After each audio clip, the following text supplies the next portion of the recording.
So you clicked on this video because you're looking to build bolder shoulders with bodyweight training. Well, stay tuned my friend, because in today's video I'm going to give you a full shoulder workout and the best bodyweight exercises for your shoulders to add some mass to those deltoids and make them stronger and healthier. So let's get into it.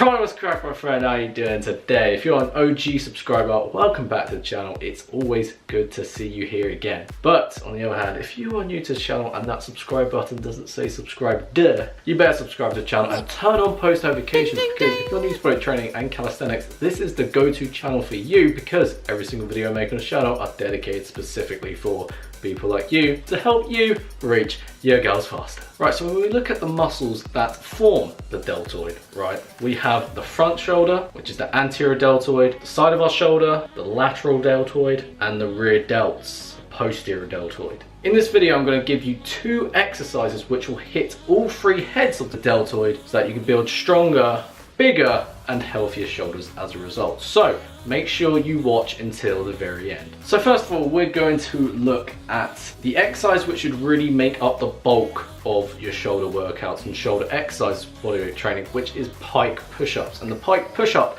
heavily loads the front and the side of your deltoids while simultaneously increasing your overhead mobility at the same time. But with that said, despite how fantastic the pike push-up is, you can only really gain the benefits from pike push-ups if you actually do them right. So starting up, you want to begin in a pike position. So instead of being in a regular push-up position, you want to bring your legs up towards your stomach, and you want to stick that butt up of yours up into the sky as high as you can, and you want to slightly lean forward at the same time in order to not only form that pike position but to load more of your body weight onto your deltoids. So from here, you then want to slowly lower yourself down with your head at the bottom and your hands, all three points of contact, forming a triangle, and then press back up vertically. And as you do this, I emphasize the vertical push, because as you push up, you want to make sure you're pushing with the shoulders as opposed to pushing back with the hips and the chest, which defeats the whole point of the exercise. And in addition, you want to stack the weight of your body weight over your elbows. And what I mean by this in simple terms is to keep your elbows tucked in. This will ensure that not only you are actually loading the shoulders and the triceps more effectively, but you're also going to make sure that rotator cuff of yours stays nice, safe, and stable. You've only got one set of rotator cuff muscles, my friend. And so if you want to be training long term and have bigger, bolder, and healthier shoulders,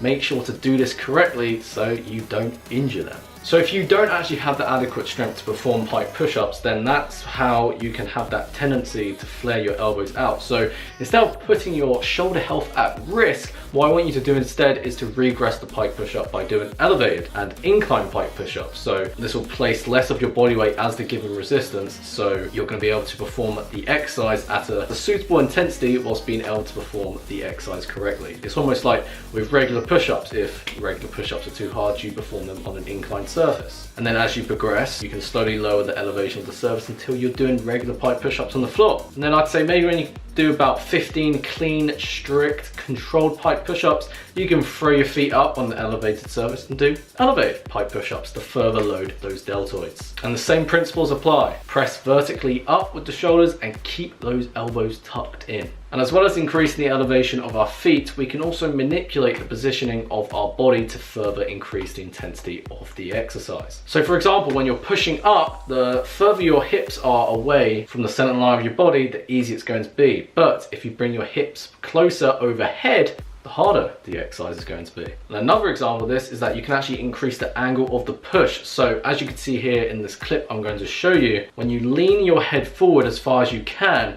you place your shoulders at an extreme mechanical disadvantage relative to just regular headstand pike push-ups. And of course, it's hard to give you a straight up sets and reps go-to for your workout, because it's all going to vary depending on your goals and whatnot. But as a good rule of thumb, 3 sets of 6 to 12 reps of a given progression that is challenging, but at the same time, you're still able to perform the exercise with correct, proper form. Right, so now we've covered the pike push-up, it's time to focus more on that rear deltoid and the posterior structure of the upper back and the delts. And so we're going to do this with single arm rear delt rows. And this form of shoulder adduction, it's very hard to mimic with an effective compound exercise in which you get from regular types of pull-ups and rows. So we need to isolate these diligent muscle groups in order to stimulate them effectively so we can build bigger, stronger and healthier shoulders for structural balance. And with that said, that is exactly why not only I personally use this exercise myself in my workouts, but I also advocate it highly for my clients in my online coaching program. So if you want to build bigger shoulders that are far less prone to injury, then I would do this exercise for sure. And so with one arm on the ground, simultaneously raise the other arm up and back towards your rear shoulder.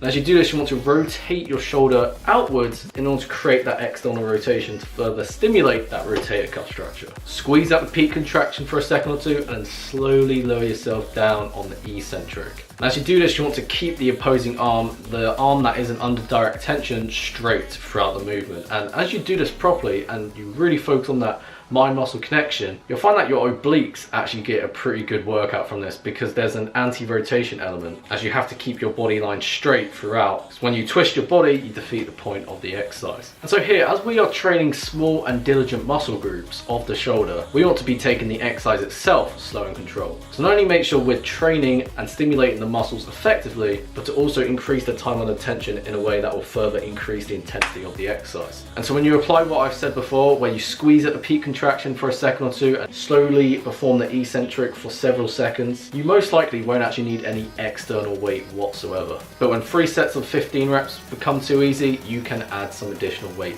if desired. So here's what a recent upper body workout looked like for me, in which both of these exercises were included in my workout. And so you can mimic this, or you can manipulate it based on your goals, your needs, or most importantly, your current strength level. And so that said, do these 2 exercises 2 to 3 times a week in your workout, and those shoulders of yours are going to be blowing up in no time. And so that said, if you like this video, you enjoyed my content, you enjoyed watching every single minute of this video, which I should hope, don't forget to like the video and comment down below that this video came at good hands to you. This video has definitely been highly requested in the past, so I hope this met and exceeded your expectations. But you maybe watch this video and be like, Jake, I want to do these exercises, but I just can't do them consistently because I don't have the motivation, I don't have that drive to gain the results I desire, because I just don't know what works. But that's okay, my friend, because I have a free ebook waiting for you to download over at my website, the 5-step formula to infinite motivation.